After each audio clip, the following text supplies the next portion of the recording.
We eat our own. Well, the truth of the matter is, there's just too much gun violence in the United States. Some people say it's because of the easy accessibility of firearms. Other people say it's because the shooter had mental problems. I think it's a twofold problem. These are my own views. I feel that, first of all, mental health care in the United States is hard to come by. A lot of people who need it can't get it. Secondly, firearms are easy to obtain in the United States. Basically, you pick up, I'm in Illinois, you pick up an FID form, you send it into the state. Um, I've had mine for decades, my gun license. It was very easy to obtain. Um, at the time, I I don't smoke pot now, but at the time I didn't even smoke pot then when I applied for it. I have smoked pot, um, but I don't now.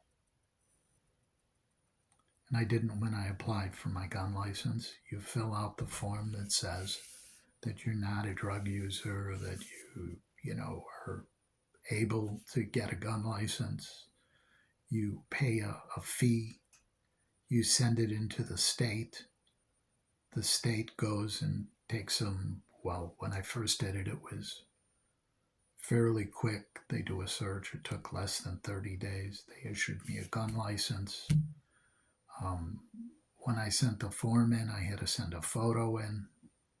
Now they just use the photo off your driver's license because that's one of the forms of identification they use. Um, Basically, since I have it every so many years, I send in a check, fill out the form. It's a quick process. Even if my old license expires, it's still valid because once you send the form in, um, the whole process starts over again.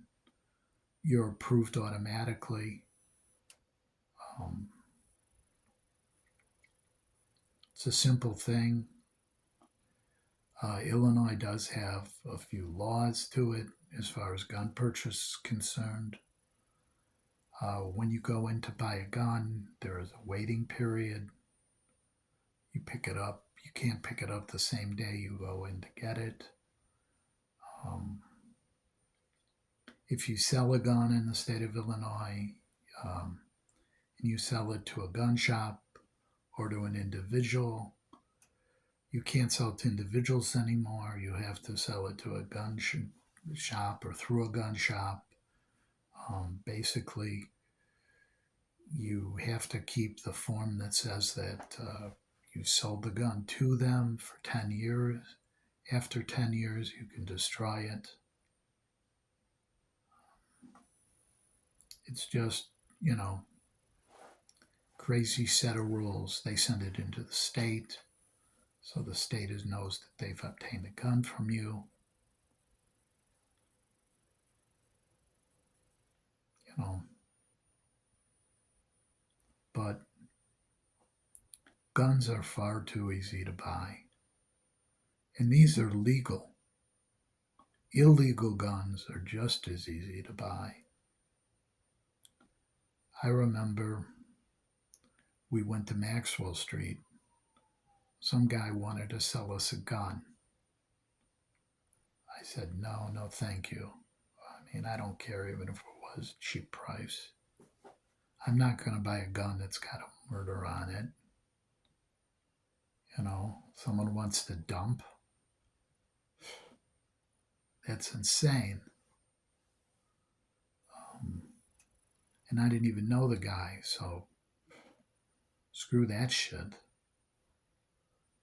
I remember when I used to go to the range back in the 90s.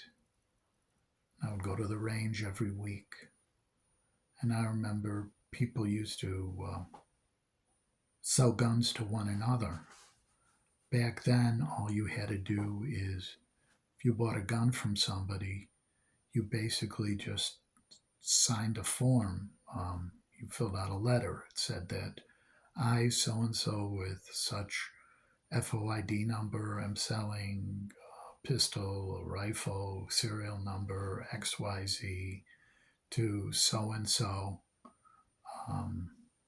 for X amount of money.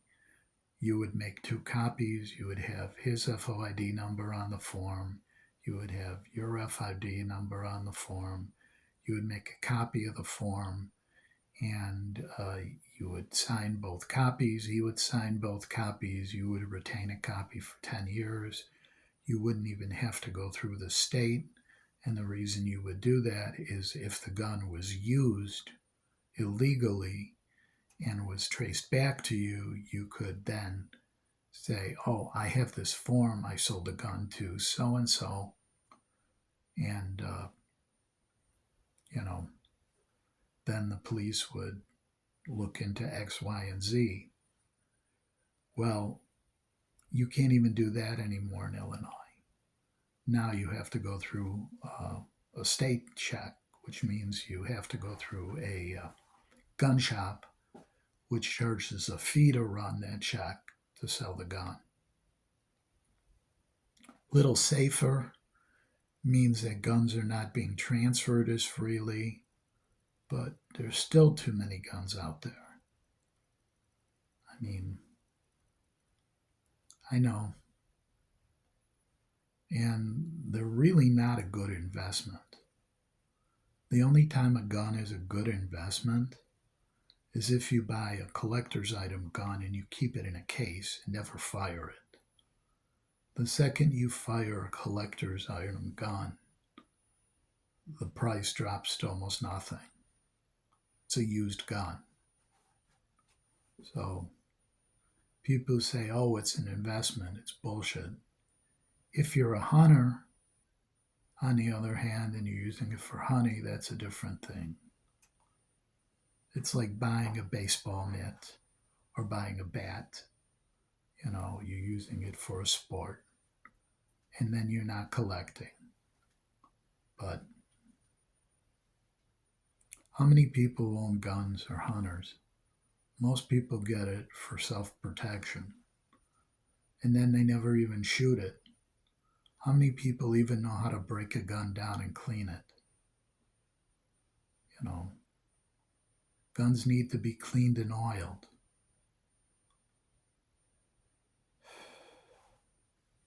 I mean, there are people who left World War II and kept their 1911s and have never fired them.